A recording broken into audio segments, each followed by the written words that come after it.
Hey YouTube, what's going on? It's Cody here with Blue Dreamy Rays yet again, and we are doing a collection video this time. So these videos are kind of videos to show collections, mini collections, within my collection. So I think they're really fun. I like to do them. The last one I did, my first one that I did, was on Vietnam, so all my Vietnam War movies. If you want to see that, you can check it out on my channel. It's a pretty fun video. I liked it a lot. It was fun to do, so I'm doing it again. And this is the only other collection that I have completed. You have to keep in mind that I'm just a budding kind of reviewer, or not really reviewer, but collector. I'm just starting. I just started a couple months ago, so I don't have a whole bunch yet. I just have over 100 now. So I'm slowly checking off the miniature collections within my collection, and as I do so, I'm making these videos to kind of show that. So it's pretty fun. I like it. Let me know if you guys like them or not in the comments below, obviously. I hope you do, because I have a ton of fun with them and I think they're fun. So without any further ado, today we are looking at Christopher Nolan's movies. So I do own all of Christopher Nolan's movies with the exception of one, and one is Following. I don't own Following just because it's kind of an indie film. It's a little one that he made before he really became a big director. And it's just not one that I really want to own. It's really weird. I'm a big Christopher Nolan fan. He is one of my favorite directors now, but I wouldn't say that he's my favorite or that I have a huge fascination for him. I just don't feel the need to track down those later movies because I don't feel they'll be very good and they'll be worth the money ultimately. So Christopher Nolan's kind of a funny one. I bought his big box set, which came with 6 of his movies, which that's 6 out of the 8 right there, so this was a very easy collection to complete. I actually put off getting one of the movies for a very long time just because I didn't think I'd like it, and I loved it. But I did. I got the collection initially, and I was kind of weary about Christopher Nolan. I thought he was okay. I just knew him for Batman. I hadn't watched the Batman trilogy. I just watched Dark Knight and Dark Knight Rises. So, and I was very young when I did so, so I didn't really have a good feel for Christopher Nolan, and I didn't know if I liked him or not. I was kind of undecided, and back when I used to post reviews, those were my first reviews, was I went through all of the Christopher Nolan movies and I watched them. And my opinion of him has vastly changed. I love Christopher Nolan now because A, he is phenomenal with cinematography, B, his storytelling is always unique and different. And as a matter of fact, his most bleak storylines are actually the Batman series, in my opinion. There's always twists in his movies. They always feed in very well. They're just extremely well-written, well-directed pieces of art. That's what they are. Christopher Nolan is a visionary. Nothing more, nothing less. He's a phenomenal, phenomenal director, and his filmography so far is a very, very good indication of that. You know, even his movies that I don't care for as much, they still really, really tried hard to be something great, aside from one, which I'll touch on in a minute, but that's really all I have to say about Christopher Nolan going into it. I'm a huge Christopher Nolan fan. I love Christopher Nolan to death. I think that his movies are phenomenal. So that being said, we'll start off with number 1 of 8, and number 1 is Batman Begins. I'll give you guys a close-up look at the Blu-ray. So Batman Begins is the origin story of Batman. It's the first in his trilogy about Batman, and this was a really big shell shock to a lot of people. Lots of people didn't recognize that a superhero story could be told so dark and so deeply. And this is a phenomenal movie. It's awesome. It's one of my favorite superhero movies. Out of the Dark Knight trilogy, I think it gets the least amount of attention, and I don't know why. I think that it should get more for sure. It could debatably be the best of the 3. I don't know, I haven't made up my opinion. To be completely honest with you, I kind of view the Dark Knight trilogy just as being one big movie. But that's just me, and I love it. I love it to death. It's an awesome trilogy. But Batman Begins is an awesome movie that I'd really, really, really recommend to you. It's the origin of Batman, and it's told so dark and so deeply, and Christian Bale's performance in this is absolutely stellar. It's just a phenomenal movie. It's told very, very cool, very, very stylish, and yeah, it's an awesome movie all around. Everything's handled well in this movie. The casting was done well, the sets, everything feels awesome. Gotham feels dark and hopeless, and that's how it should feel because Batman is just coming up. Phenomenal movie, one that I'd really, really, really recommend you check out if you haven't already, which is kind of a big if. But there are people like me who hadn't seen this movie, and I think that in order to get the most out of The Dark Knight and out of The Dark Knight Rises, you gotta see Batman Begins. So I'd really recommend Batman Begins. Yeah, just check it out. Awesome origin story. So the next one is hailed as being one of the best action movies of all time. And before I really go any farther, I'll just say it's The Dark Knight. Again, these are just standard releases. They aren't anything too special. So, The Dark Knight is the sequel to Batman Begins, and it kind of picks up where Batman Begins left off. It actually does. It picks up right where it left off, with the Joker. And, of course, Heath Ledger's performance as the Joker in this movie is absolutely breathtaking. It is crazy. The way that he transformed himself into this almost monster is easily, in my opinion, the best part of the movie. However, people need to give Christian Bale the credit as well, because Batman and Joker have an amazing chemistry in this movie, and Nolan really tackled that chemistry very, very well. He learned from one of his older mistakes in one of his older movies where the whole movie... I'll talk about that movie in a minute, and I'll remind you what I was referencing now. But, yeah, this movie is great. It's a phenomenal action movie. It's more action-y than Batman Begins and The Dark Knight Rises, I would say. Has a lot more action sequences in there and everything, but it's still a very, very profound movie. Very, very dark and very, very dramatic. Awesome movie. I'd really, really recommend that you see The Dark Knight if you haven't already, which you probably have. Yeah, I love The Dark Knight. It's a phenomenal movie. Not much more to say about it. I can't say what's already been said 800 times. I can, but there's no point in that. It'll just sound redundant. So the next one we got is The Dark Knight Rises. So this one, in my opinion, I watched this movie initially in the theaters and I didn't really like it. But after watching the trilogy again, I really do have an appreciation for this movie. I thought it was really, really well done. Again, it's a much more somber look at Batman, and this is Batman in his twilight. You know, he can't really do what he used to do. He isn't who he used to be, but he's trying. He's just giving the people hope, and that is what is so important about this movie, is he is doing his best to give people what they need. And that's a big kind of reoccurring theme throughout the Dark Knight trilogy, is giving the people what they need, not what they think they need, or what they want. And this movie is phenomenal. Bane in this movie, played by Tom Hardy, is again very, very well done. I wouldn't say he's quite up to par with Heath Ledger's Joker, but he's very, very, very well done. And just the movie in a whole is an awesome movie. It's told with the same style as the other two are, very, very dark and meek. Not meek, but dark. And I guess bleak would be the term. But yeah, very, very good movie. Again, I'd really recommend it. If you haven't seen these three movies put together, then you owe it to yourself to go out and do so, because it is a phenomenal trilogy, one of the best in history, in my opinion. Just a phenomenal trilogy. My favorite superhero movies by far, and I know that there are a lot of people who would agree with me on that. Like a lot. So, now we'll go into Christopher Nolan's other movies, kind of the movies outside of Batman. And I really think that that's interesting for directors, because they always seem to be known, or a lot of them, not always, a lot of them seem to be known for a particular series of movies. Another director that is like this is Peter Jackson. I am a huge Peter Jackson fan, although I don't really care for, say, the Lord of the Rings Hobbit trilogies, which are the majority of his movies. However, the other two movies he's done are in my top 5 of all time. They are fucking ridiculously good. And, you know, it kind of disappoints me, and I can't wait now that The Hobbit's done to see him do some other stuff, hopefully, because all of his other stuff is fucking phenomenal. But I digress.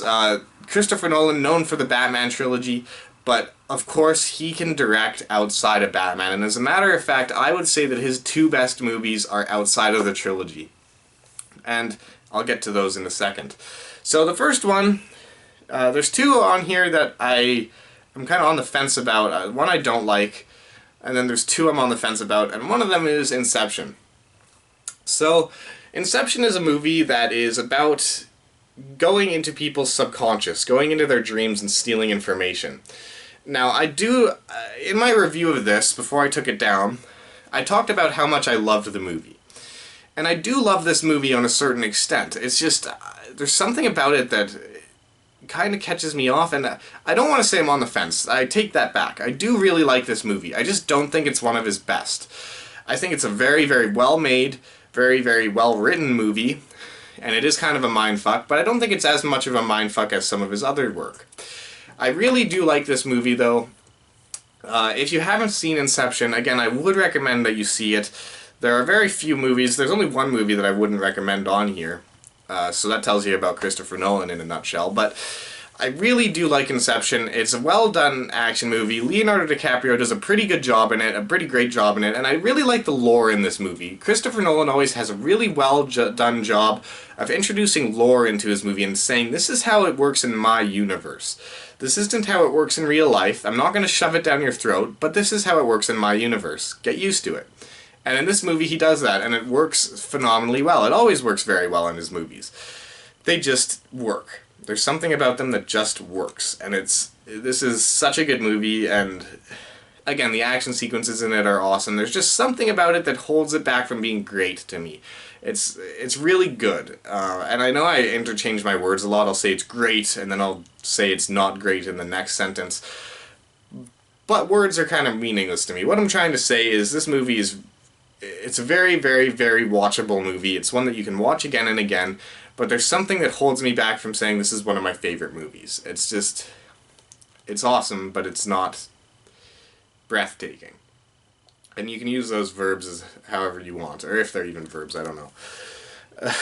But Inception, awesome movie. I'd really recommend Inception if you haven't seen it.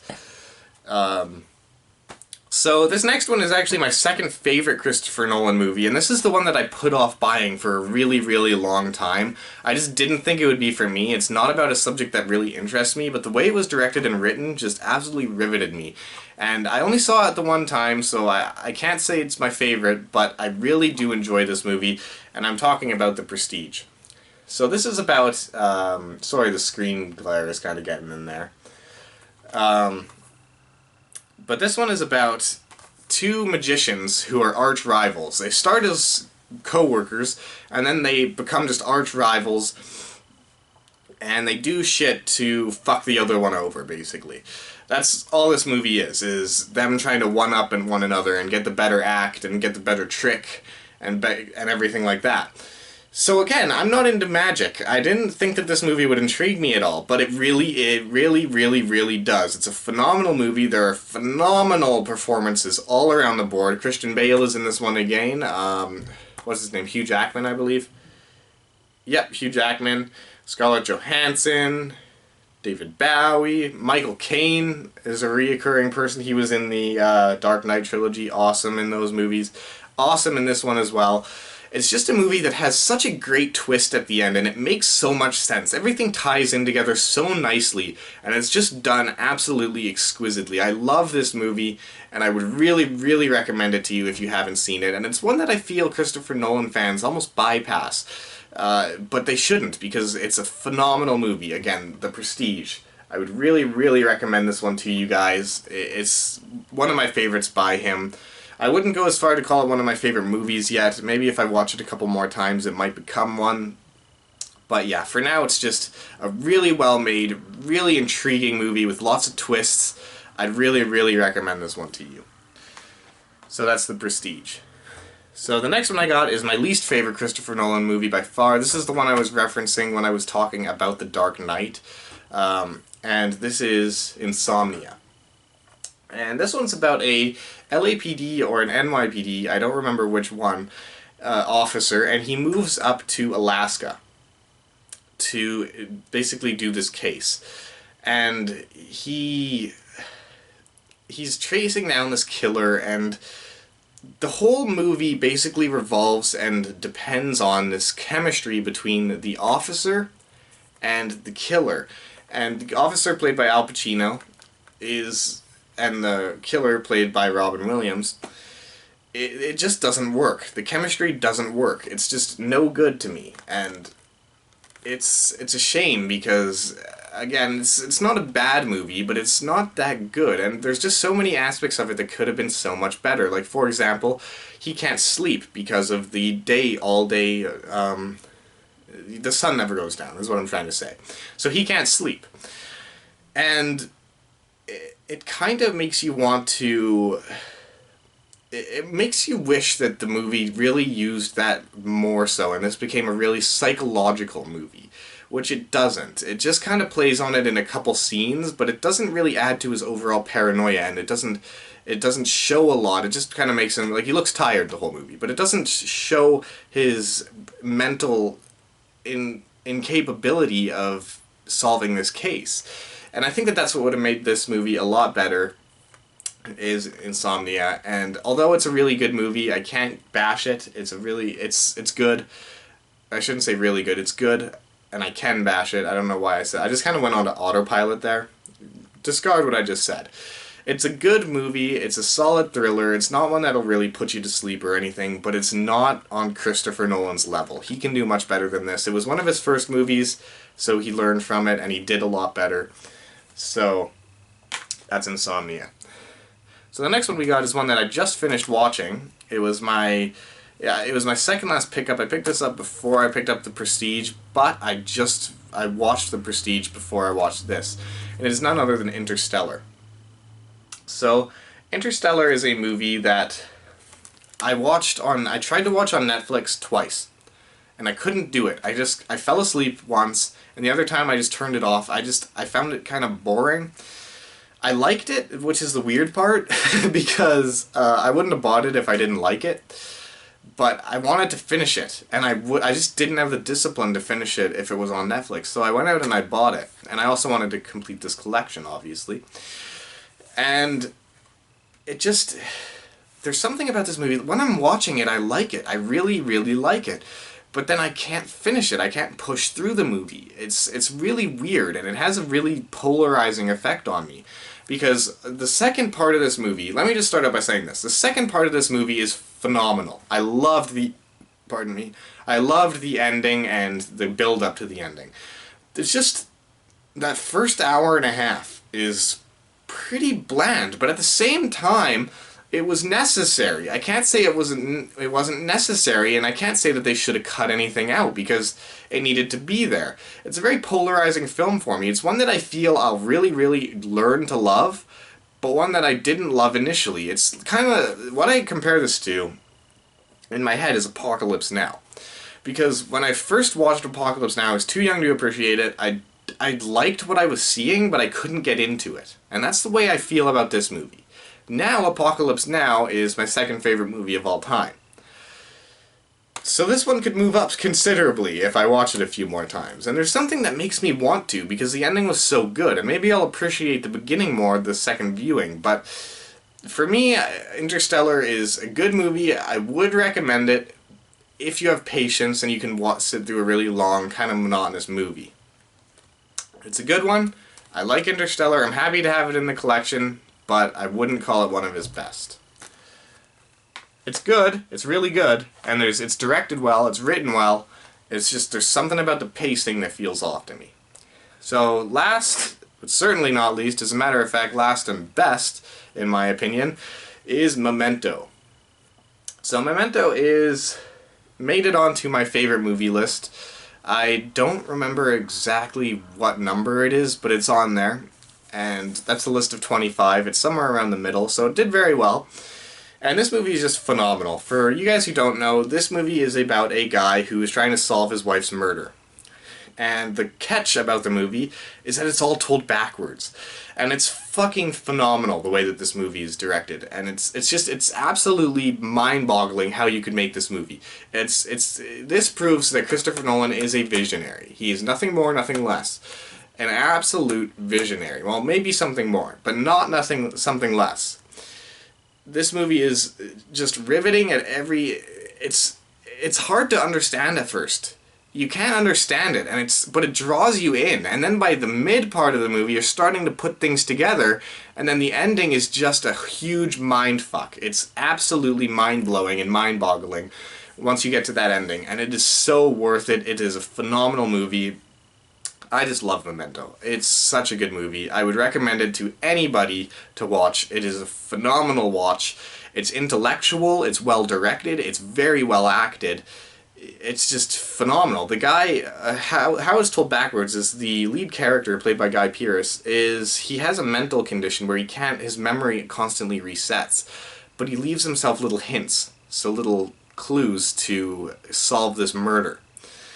And it's basically, the whole movie is him, it shows a hint, and then it shows how he got that hint. So it's moving backwards, progressively like that. Phenomenal movie. Again, you need to watch Memento if you haven't seen it. It's one of my favorite movies of all time. I love Memento to death. I love Memento. You need to watch it. If you haven't seen it especially, you need to watch it. And another weird thing is I watch a whole bunch of collection videos on YouTube. Like, all my collection, my entire Blu-ray collection videos. And I never see Memento on there. Nobody ever seems to own Memento. Why is that? Because it's such a phenomenal movie, and it's pretty well known as well. Like, it isn't it's well known. I don't know why people don't own it, but I do, and I'm happy about that. Mwah, I got it. And if you don't, I'd recommend you change that. You need to get your hands on Memento. It's a must-own for the collection, for sure. So those are all my Christopher Nolan movies. That is his complete filmography, aside from Following, which is his little indie film that he did before he really started directing. I am really looking forward to his new movie, which will be coming out sometime next year, and I will do a top 5 Christopher Nolan movies for that, so basically just cutting 3 out of here. Which will be hard. It'll be hard for sure, but I'll try to do it for you guys. And yeah, I really hope that you enjoyed this video. I am going to do more of these collections as I come across them, so as I fill them, I guess, and check them off the list. That being said, again, I hope that you really enjoyed it. I have a massive Blu-ray haul coming next month, so please stay tuned for that. It is going to be crazy. It's going to be my biggest ever. It's well over 30 titles. Or right around 30 titles, I should say, which is huge for me. And yeah, I want to thank everybody who has subscribed. I really appreciate it. I love you guys to death. You are the best. And as soon as I get up to 50 subscriptions, I've decided I'm going to make a list of my top 25 movies. I've already got the list. It's in the works, and that might be a couple months away. Who knows when I'll get there, but when I do, I'm going to upload that video, so I hope you guys are looking forward to that. I also have a couple other lists coming up this month, and even maybe another one of these videos for my UFC collection. I don't know, we'll see where it goes, we'll see what you guys want to see. Leave it in the comments below what you guys want from me, and I'll do it. Again, thank you so much for watching, and I hope to see you next time. This is Cody signing out.